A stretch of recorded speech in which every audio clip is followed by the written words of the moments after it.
Maybe skip this year's reunion, Anna. My dad's text glowed on my phone screen, each word a tiny dagger. Your brother's family feels uncomfortable with, well, you know. I did know.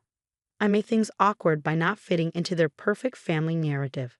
At 32, I was the unmarried daughter who chose a creative career over the family's precious medical legacy, the black sheep who dared to be different. Your mother and I think it's best, another text followed, just until things settled down. We don't want any tension during the photos. I stared at my reflection in my apartment window, the Seattle skyline twinkling behind me.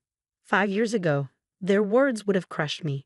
Now, I felt something different, a mix of amusement and satisfaction. If they only knew what I'd been working on this past year. Okay, Dad, I understand completely, I replied, watching three dots dance as he typed his response. That's my girl, always sensible. We'll FaceTime you during the reunion. I smiled, thinking about the manuscript sitting on my desk, the one that had just been accepted by one of the biggest publishing houses in the country, the one that would be released exactly 2 days before our family reunion. My phone buzzed again, this time from my brother James.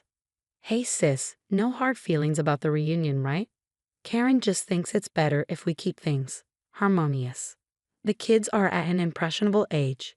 Karen, my sister-in-law, the perfect doctor's wife who'd given my parents the perfect grandchildren and maintained the perfect family image. The same Karen who'd spent years making subtle digs about my hobby writing and my alternative lifestyle choices. No hard feelings, I texted back. I'm actually quite busy that weekend anyway. Busy was an understatement.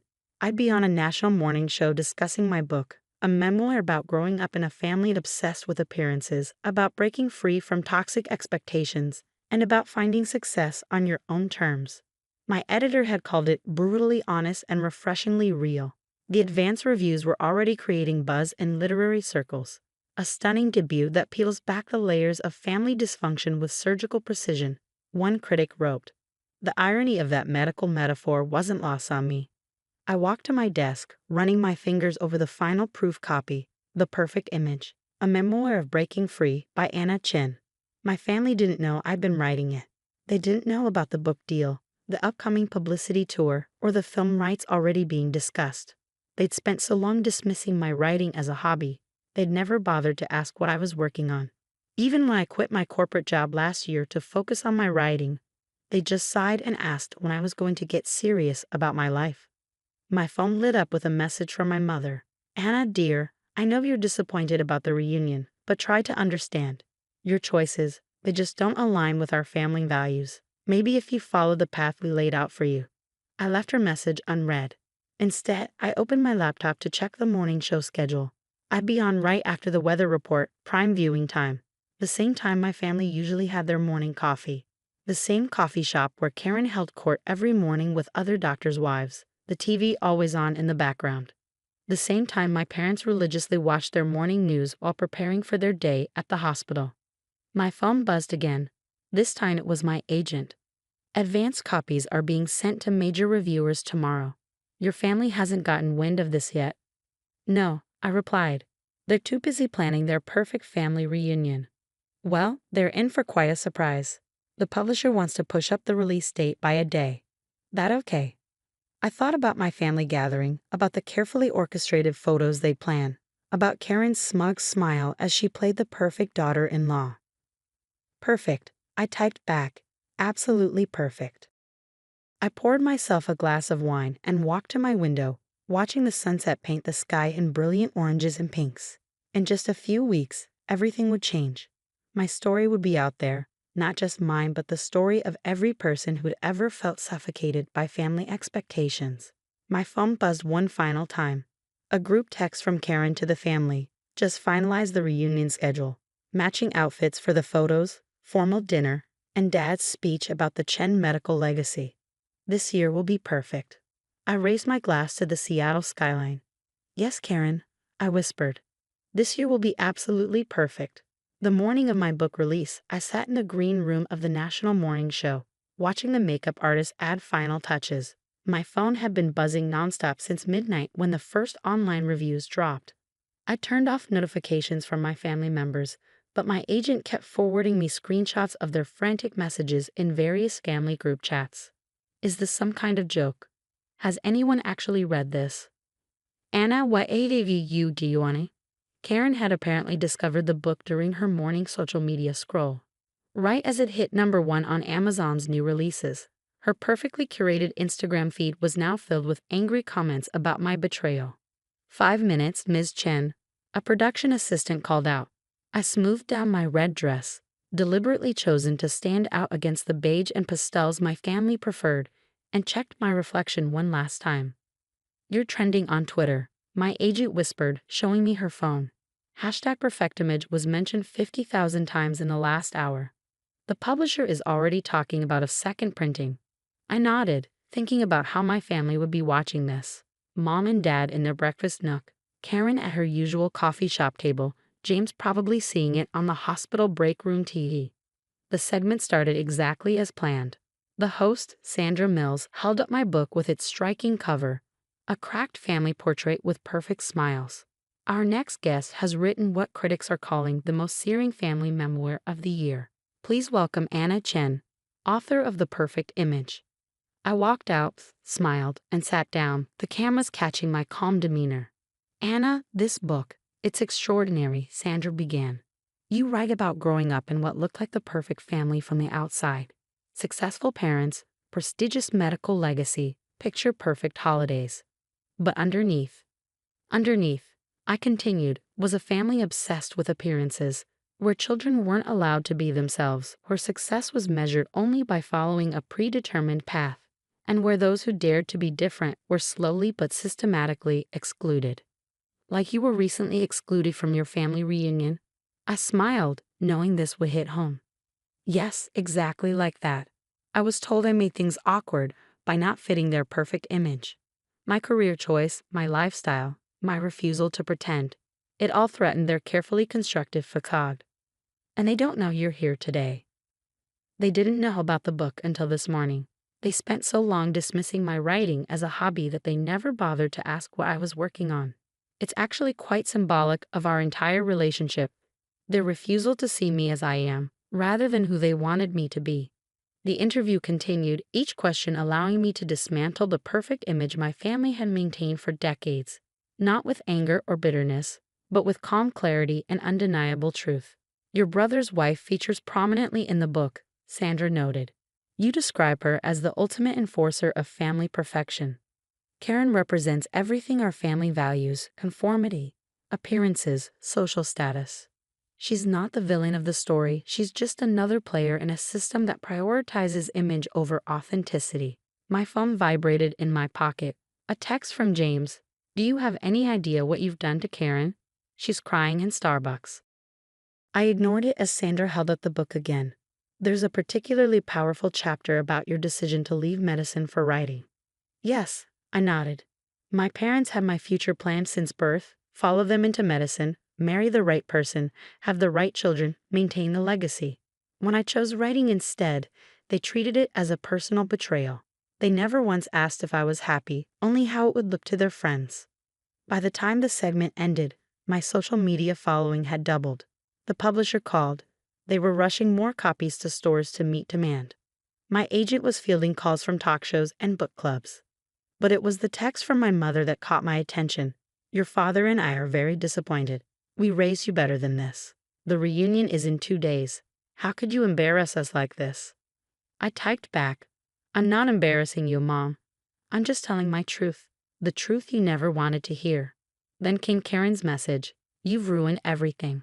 The country club mothers are all talking about it. How am I supposed to show my face at the reunion now? I smiled, thinking about the reunion. The carefully planned photos would now have a very different meaning. The speeches about family legacy would ring hollow.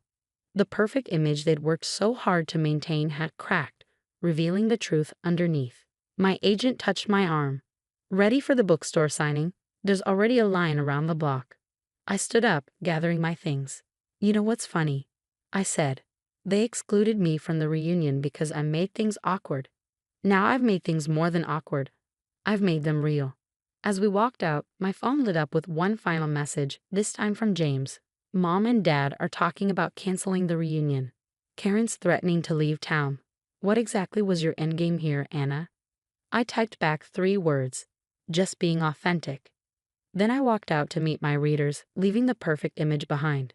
The day of the family reunion arrived with a thunderstorm, nature providing the perfect backdrop to the chaos I created. My social media was flooded with messages from readers sharing their own stories of breaking free from family expectations. The book had hit #1 on the New York Times bestseller list, and my publisher had already secured a deal for a second book. I sat in my apartment, watching the rain against my window, when my phone rang. It was my grandmother, the only family member I hadn't written about in the book. She'd always been different, quietly supporting my choices while maintaining peace with the rest of the family. "The house is in absolute turmoil," she said, amusement clear in her voice. "Your mother's locked herself in her room, Karen's threatened to move to another state, and your father keeps muttering about damage control. But I have to tell you something, Anna." I held my breath, waiting for disappointment or criticism. "I'm proud of you," she continued. "Someone needed to crack that perfect facade. We've all been suffocating under it for too long." Tears welled up in my eyes. "You're not angry about the book?" "Angry? Darling, I bought 10 copies and gave them to my bridge club. We've been discussing it all week." Margaret Johnson finally admitted her son's business trip was actually rehab. It started quite a revolution among the country club set. I laughed, imagining the ripple effect throughout their social circle. Then my grandmother's tone turned serious. "They're still having the reunion, you know. Your mother refuses to cancel, says it would only confirm everything you wrote. But it's different now. The perfect image is shattered, and they don't know how to handle it." "Are they still taking the formal photos?" "Oh yes, but now everyone knows they're just for show. Your cousin Emily actually refused to wear the matching outfit Karen picked out. Said your book inspired her to be authentic." Just then, my phone buzzed with a text from James. "This is your last chance, Anna. Come to the reunion, apologize to everyone. Tell the media it was all exaggerated. We can fix this." I showed grandmother the message and she sighed. "They still don't get it, do they? This was never about destroying the family. It was about being honest about who we really are." "Exactly," I replied. "I don't want to destroy anything. I just want to be accepted for who I am, not who they want me to be." "Well," grandmother said, "why don't you show them?" 3 hours later, I stood outside my parents' house, my grandmother beside me. The reunion was in full swing, though from the tension visible through the windows, it was hardly the perfect gathering they planned. I knocked on the door. The conversation inside stopped abruptly. My father opened it, his face a mix of anger and shock. "Anna, you weren't invited." "Actually," my grandmother stepped forward, "I invited her. This is a family reunion, isn't it? And last I checked, Anna is family." We walked in to find everyone frozen in place. Karen stood by the fireplace, clutching her wine glass like a shield. James hovered uncertainly between us, while my mother sat rigid in her chair, her perfect posture a defense mechanism. "I brought something," I said, placing a package on the coffee table. "Advanced copies of the second printing. I signed them for everyone." "More accusations?" Karen's voice was sharp. "No," I replied calmly, "the same truth, but with a new chapter. About how breaking free doesn't mean breaking apart. About how real family survives even when the perfect image doesn't." My mother stood up. "You humiliated us. Everyone's talking about it." "People were always talking, Mom. The difference is now they're being honest. Like Margaret Johnson discussing her son's rehab. Like cousin Emily choosing her own clothes. Like me, writing my truth." "Your truth?" My father scoffed. "What about our truth?" "Dad, your truth was suffocating everyone. Look around. Has maintaining the perfect image made anyone actually happy?" The room fell silent. James looked at Karen, who was now staring into her wine glass. My mother's perfectly maintained smile wavered. "I didn't write the book to hurt you," I continued. "I wrote it because pretending to be perfect was hurting all of us. And look what happened. The book resonated because so many people were suffocating under their own perfect images." Grandmother picked up one of the books, opening it to the new chapter. "Maybe," she suggested, "instead of taking those perfect photos, we could sit down and actually talk. Like a real family." To everyone's surprise, Karen spoke first. "I read the book," she admitted quietly. "All of it. And you weren't wrong. About any of it. Even about me." The perfect image cracked a little more, but something real began to shine through the fragments. James sat down next to me. Mom's posture relaxed slightly. Dad loosened his tie. So I said, should we take that family photo? This time with everyone just being themselves. The resulting picture wasn't perfect. My red dress stood out against their pastels. Karen's smile was genuine, if tearful. James had his arm around me instead of standing stiffly. Mom and Dad looked less posed, more human. Grandmother beamed from the center. It wasn't the perfect image they'd planned. It was better. It was real.